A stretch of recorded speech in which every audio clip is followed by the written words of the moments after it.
Praise the lord. మన విమోచకుడు, మన రక్షకుడు యేసుక్రీస్తు వారి పవిత్రమైన నామంన ఈ రోజున దేవుని వాక్య ధ్యానమునకు ప్రతి ఒక్కరికి మన దేవుని పేరట ప్రైజ్ ద లార్డ్. మీకున్నటువంటి ప్రార్థన అవసరతలని వాట్సాప్ చేసినట్లయితే మీ గురించి ప్రార్థన చేయటం జరుగుతుంది. దేవుని గొప్ప కార్యాలు మీ జీవితాల్లో దేవుడు తద్వారా జరిగించును గాక. ఆమేన్. బలమైనటువంటి దేవునిని ఆశ్రయించినప్పుడు ఆయన బలము మన జీవితాల్లో కనపడుతుంది. అది ప్రార్థన ద్వారా. ఇకపోతే ఈరోజు యోహాను సువార్త గ్రంథము 10వ అధ్యాయము 25వ వచనంలో కొద్దిమంది విరోధులు, ఈ అడ్డంగా తిరిగేటోళ్ళు ఉంటారుగా, వాళ్ళు కొద్దిమంది యేసుప్రభు దగ్గరికి వచ్చి, అసలు నువ్వు పని పాట లేదా, నీకు పని పాట లేదా, ఎప్పుడు మందులు వేసుకుని తిరుగుతూనే ఉంటావు, ఎళ్ళమ్మటాయి ఆ రోడ్లు అమ్మటాయి అని అంటే యేసుప్రభు అంటాడు,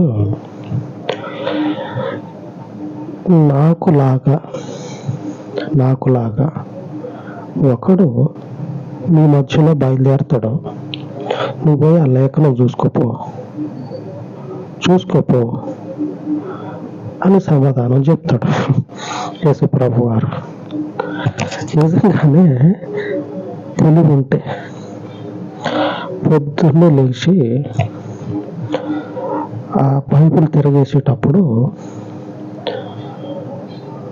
వాళ్ళకి గుర్తుకు రావాలి. మనం కూడా కొన్ని మాటలు మాట్లాడుకుంటా ఉంటే లేఖనాలు గుర్తుకు వస్తూ ఉంటాయి. అవును, పలానా దగ్గర ఇలాగ రాసింది, ఇలాగా లేఖనం సెలవిస్తూ ఉందని గుర్తు చేసుకుంటా ఉంటాం. వీళ్ళు కూడా యేసుప్రభు ఆ మాట చెప్పినప్పుడు గుర్తుకు రావాలి. మనమన్న రోజులో ఒక మహా అయితే ఒక అర్ధగంట ఈ అడిగేటువంటి వాళ్ళు రోజంతా అదే పని, దేవుని గురించి బోధించటమే. అంటే వాళ్ళు దేవుని సేవకులు.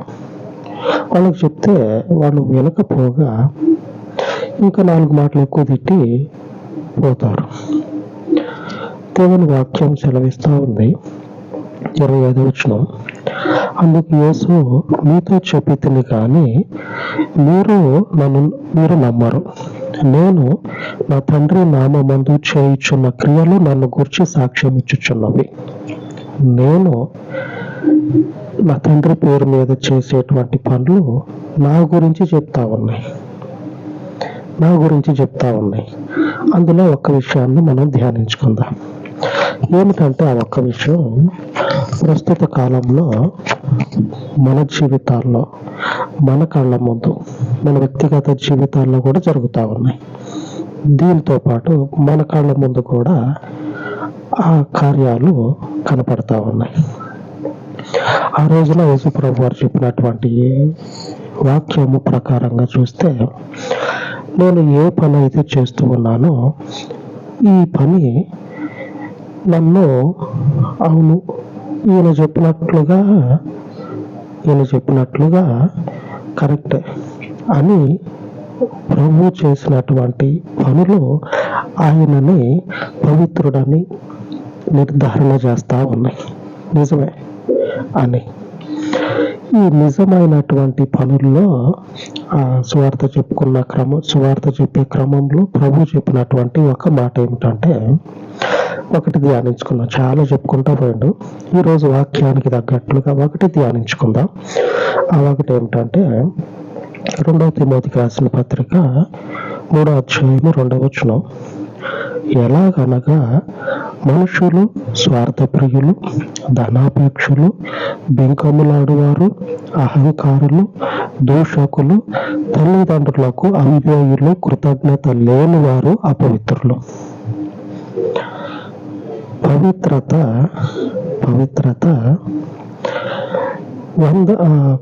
ఇప్పుడైతే 10 సంవత్సరాల కిందట అక్కడో ఇక్కడో ఆ చెట్టు కొమ్మకి ఏలబడతానో లేకపోతే ఊరు చివర, లేకపోతే ఊరి మధ్యలోనో, అంటే ఎక్కడో ఒక దగ్గర పవిత్రుడు అనేటువంటి వాడు కనపడేటోడు, పవిత్రంగా బతికేటువంటి వాడు కనపడేటోడు, పవిత్రుడు.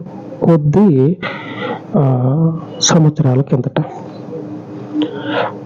మీ చిన్న వయసులో చూసుకున్నట్లయితే నిష్టగా పవిత్రంగా బతికేటోళ్ళు ఉంటారు. ఈడొక మందు ముట్టడు, బీడీ తాగడు, ఈయనకి అలవాట్లు అని అంటారు కదా. అట్లాగా ఒక 10 సంవత్సరాల కిందట ఒకళ్ళు ఇద్దరు అట్లాగా ఎక్కడో దగ్గర కనపడేటోళ్ళు. ఇప్పుడు అసలు పవిత్రులు అనేటువంటి మాట మనుషుల మధ్యలో మాట్లాడొద్దు. అదే ఎక్కడుంటది?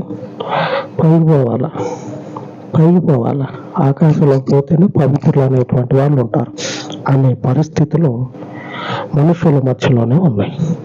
పవిత్రులు ఒక్కడు లేరు.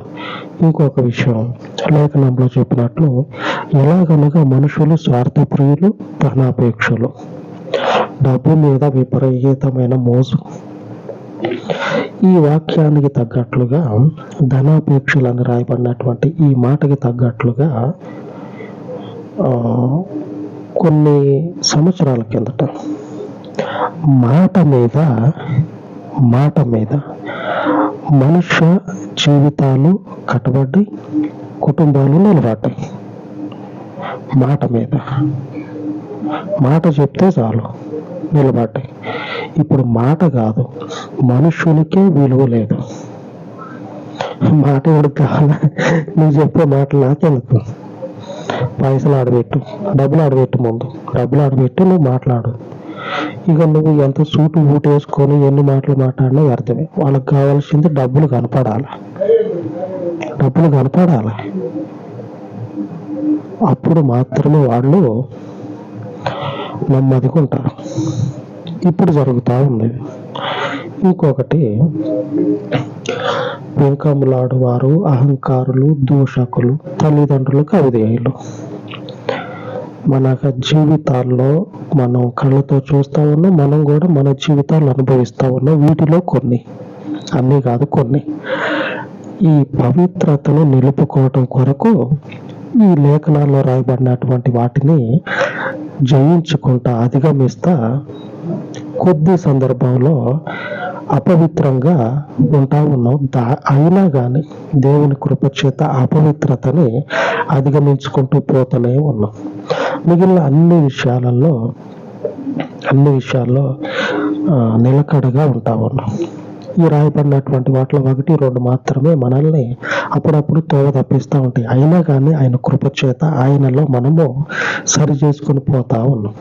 ఇక లోకాన్ని చూసినట్లయితే చెప్పుకున్నాం కదా, మాటకి విలువిచ్చి కుటుంబాలు, మనుషులు నిలబడినటువంటి రోజులు ఉన్నాయి. ఇప్పుడు లేవు. మనుషులే లెక్క చేయనటువంటి రోజులు ఇప్పుడు. ఆయన ఏం చెప్తా ఉన్నాడు? యేసు ప్రభు వారు ఏం చెప్తా ఉన్నాడు? నేను చేస్తూ ఉన్నటువంటి ఈ పని సువార్త చెప్తా ఉన్నా. సువార్త చెప్పే ఈ క్రమంలో మన ముందు జరుగుతూ ఉన్నాయి కదా ఈ క్రియలు, ఇవి నా గురించి చెప్తా ఉన్నాయి.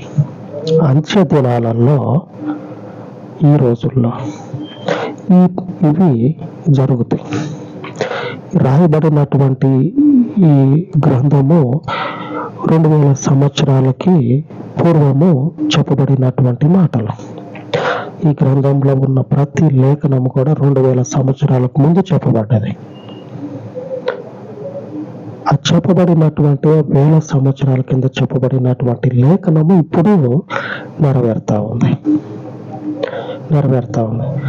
ఈ నెరవేర్పు కాలంలో క్రీస్తుని అంగీకరించవచ్చు.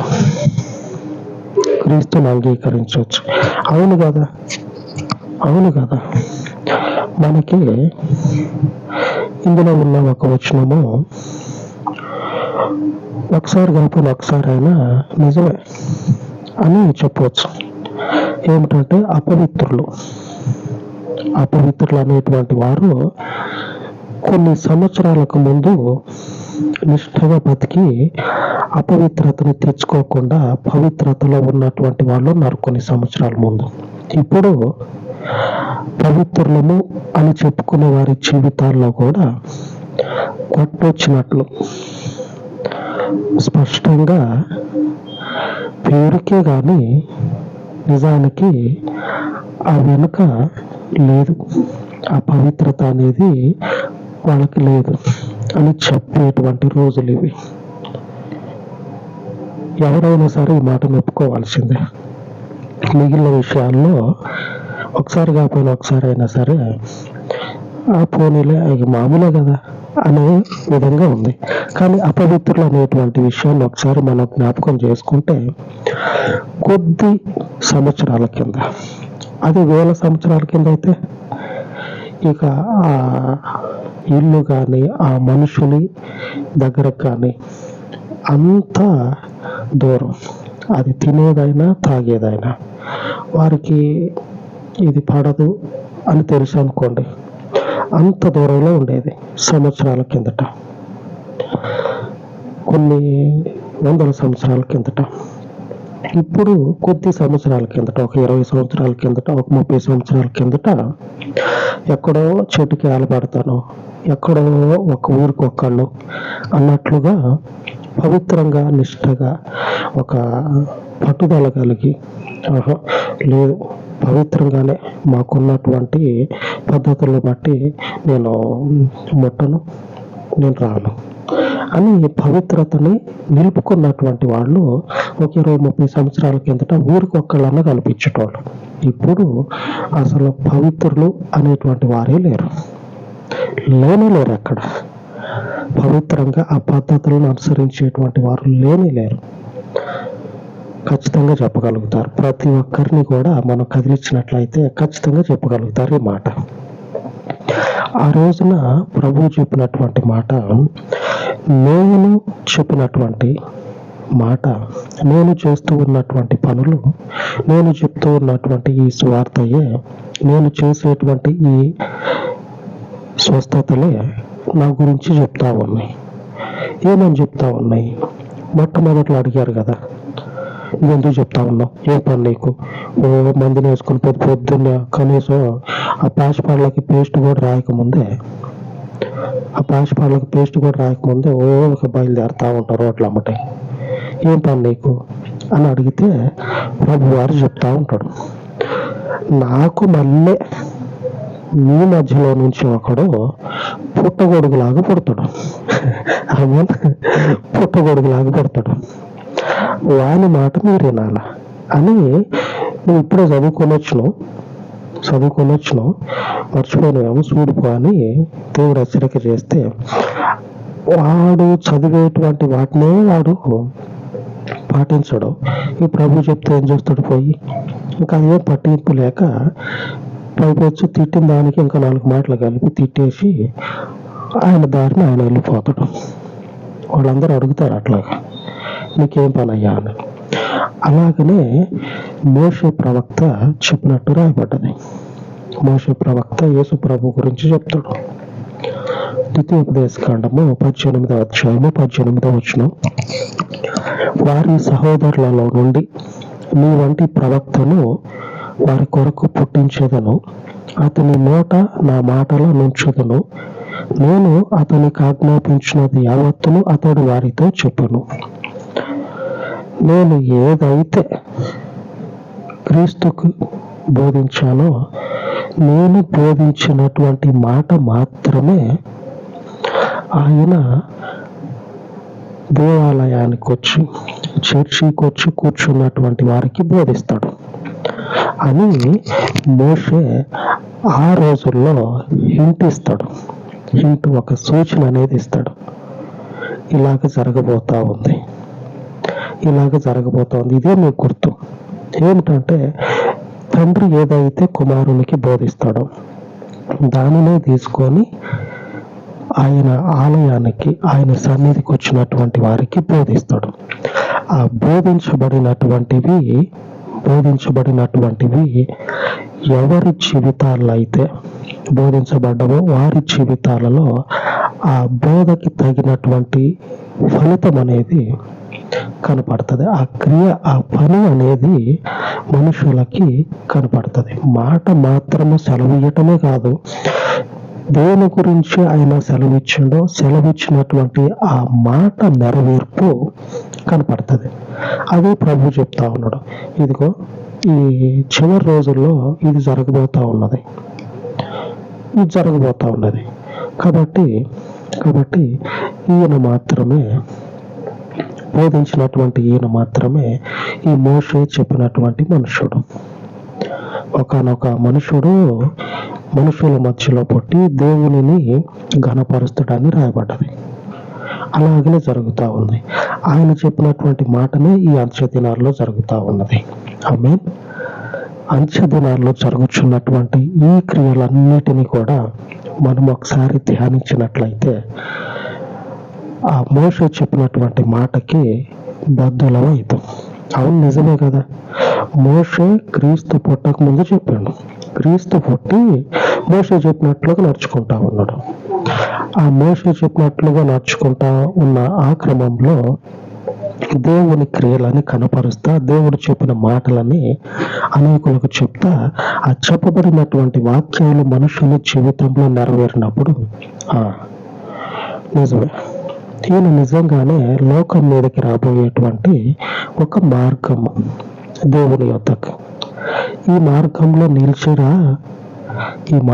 నిలిచిరా మీరు దేవుని దగ్గరికి పోతారు. ఎందుకంటే ఆయన నోట నుంచి వచ్చే ప్రతి మాట కూడా దేవుంది, ఆకాశంలో ఉన్న దేవుంది. ఆమేన్. ఆ దేవుని యొక్క సత్యమైనటువంటి వాక్యానికి మనలను అప్పగించుకొని ఆయన యొక్క రాజ్యంలో ముద్రించబడదాం. ఆమేన్. అలాగ ప్రార్థించుకుందాం. సర్వోన్నతుడైన తండ్రి, ఉదయకాలమందు మీ పాదముల యొద్ద ప్రార్థిస్తూ ఉన్నాను. మీ మందిరమును ఆశ్రయించినటువంటి మీ ప్రజల జీవితాలలో సత్యమును అసత్యమును గుర్తించేటువంటి జ్ఞానమును అనుగ్రహించమని, క్రీస్తు యొక్క క్రియలను తండ్రి నిన్ను ఆశ్రయించిన మా జీవితాలలో కనపరిచి విశ్వాసమును మాకు పుట్టించమని, పుట్టించినటువంటి విశ్వాసమును తండ్రి వృద్ధి చేసుకొనుటకు మాకు సహాయమును దయచేయండి. అంత్య దినములలో జరుగుచున్నటువంటి నువ్వు సెలవిచ్చిన ప్రతి మాట నెరవేర్పులో ఉండగా, ఈ నెరవేర్పును తండ్రి చూసే ప్రతి ఒక్కరూ కూడా అంగీకరించినట్లు వారి హృదయాలను మీ వాక్యము చేత కడగమని మీ పాదముల యొద్ద ఈ మనవులను ప్రతిష్ఠించి యేసుక్రీస్తు నామమున వేడుకొనుచున్నాను తండ్రి. ఆమేన్, ఆమేన్. మన దేవుని కృప మనకు తోడై ఉండును గాక. ఆమేన్, ఆమేన్.